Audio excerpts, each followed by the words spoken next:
So you want the prestigious Immortal rank, the red rank so you can show it off to your friends and get the gun buddy. Problem is, you don't know how to get there. You feel like you're not making any progress. That's where I come in. I'll tell you the steps that I would follow if I wanted Immortal in 2024, starting from zero. So getting Immortal is much harder now than it has ever been. Literally in the act before, Immortal was in like the top 2%, but currently it's in the top 0.5%. They didn't really release a patch on this, but if you look at the leaderboards for it, it's just that much harder. Maybe the MMR reset had a play in it. But it is important to know that Immortal is actually hard, so it's worth earning. And because it is worth earning, you shouldn't rush the process. Speaking of process, that's the first thing I want to talk about. The player who seeks growth advances faster than the player who seeks accomplishment. This is the law of transformation, and I took this from Deep Games YouTube channel. So it's important to think not about the rank because Immortal is so hard to get anyways, it's so far away. You have to think about what you're doing to get there. In other words, you have to be okay with the wins and losses as you rank up and not put too much pressure or too much stakes on each individual game. Take a look at your process. What are you doing day in and day out? Are you warming up? Are you reviewing? We'll talk more about the process as we get into the video. Next, I would recommend that you establish where you are. It's important to understand your starting position. So what rank you are, what strengths and weaknesses you have as a player. I think clarity here helps a lot. It's very difficult to actually end up where you want to be if you don't know where you are now. Just remember, it's good to have focused attention on something when you're trying to improve rather than mindless reps. So by having clarity, it helps you understand what you should be focusing on. And if you're having trouble in this stage, check out my previous video on the main themes to focus on for each rank when you're ranking up. Now let's move on to the process that I would recommend to rank up. So number one, I would train my mechanics, right? This is a given. Mechanics is something that you need. It's slow, but it's necessary. So I'd recommend that you at least warm up 15 minutes a day before you get into your ranked games, and then also train your mechanics separately outside of that. For your warm up, I would recommend a variation of aim labs, in-game training, and deathmatch, depending on how long you want it to be. Me personally, I like to do the ramp routine in aim labs and then hop over and play 1 or 2 death matches. If you prefer to warm up in game instead, I would highly recommend you go in the range and then run a few DMs or even TDMs just to, get warm. As for your separate mechanics training, I recommend you benchmark yourself on the voltaic benchmarks for Valorant. Once you do that, you can decide on training your weaknesses or just doing a more fundamental approach. And then you can just spam death matches. It's really important to get reps here. There's a lot of pros that have kind of just spam death matches in the past. I believe I heard somewhere that Les, early on in his career, used to play like 10 to 20 death matches a day. So it's not something that comes overnight, right? You just have to keep training at it, and I want you to understand that. The goal of training your mechanics isn't to be better tomorrow. It's to be better in 2 months. That's kind of the idea, at least. I highly recommend you guys check out this video from Viscos. I don't know if I'm pronouncing that right, but the video is really good, I think, to help convince you guys that aim training is actually really beneficial. Next in the process is actually the ranked games. So after you're all warmed up or trained, depending on how you wanted to do it, now you hop into the ranked games, and you have to understand that quality per game is important here. That means that you're limiting your games to about 3 to 4 games a session. This varies on individual. Maybe it's 2 for you, maybe it's 1, maybe it's 5. But I would highly recommend that you guys just kind of stop after a few games.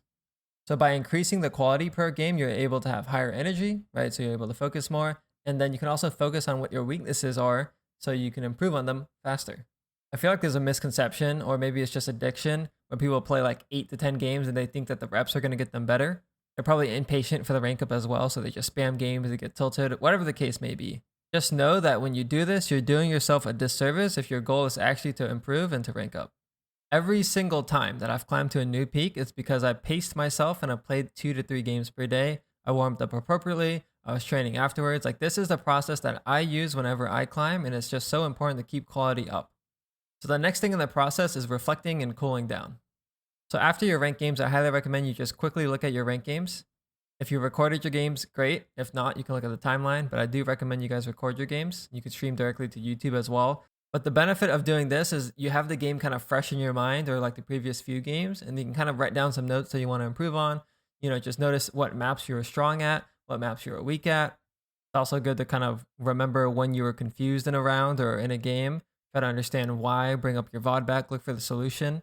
And by being self-aware here, you're able to actually improve at the game, right? Instead of kind of just mindlessly playing. This is where the efficiency comes in.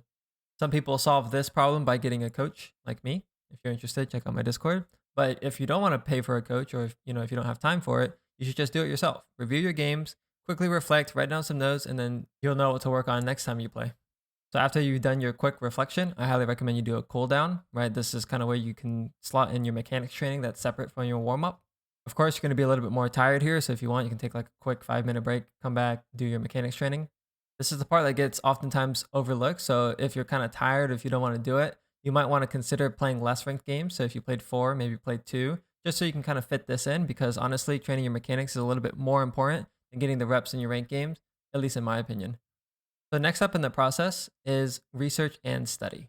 Now, this doesn't have to be part of your blocks, right? Like I think in a block, it would be warm up, rank games, reflect, cool down, right? That's a block. For the research and study thing, this might be something that you do once a week or maybe once a day, depending on how much time you have, maybe once every 2 days. But it's really important not to overlook this stage because you need new knowledge from the game and then note that so you can kind of implement it into your games. A quick way to do this is by watching videos. So obviously you can watch my videos, you can watch Woohoojin's videos, pro VODs, streams, anything like that. It's just really important that you actually watch footage of the game because it's a lot harder to learn the game from scratch compared to just, learning from someone that knows a little bit more than you and applying that to your game. With this, you can do it passively, right? You kind of just watch and have fun, or you can watch something actively and take notes. Of course, you will absorb more if you watch with intention and doing it that way, but it's okay to do it passively as long as you're just not falling asleep or something like that. So to summarize it all together, I would recommend a 15-minute warm up, 3 to 4 rank games, 45 minutes to reflect and cool down. This would include your mechanics training. Separately, you would do some research and study. If you have less time, play less ranked games. Don't forgo the other things. Note that some people might prefer to front load things, so you would reflect on the previous day and then train for an hour before your ranked games instead of doing it after. And just remember that knowing what to focus on is key, and that's why reflecting and being aware is super important. Good luck on your climb to Immortal, and if you want a shortcut of the research, check out my video on breaking down Zekin's playstyle here.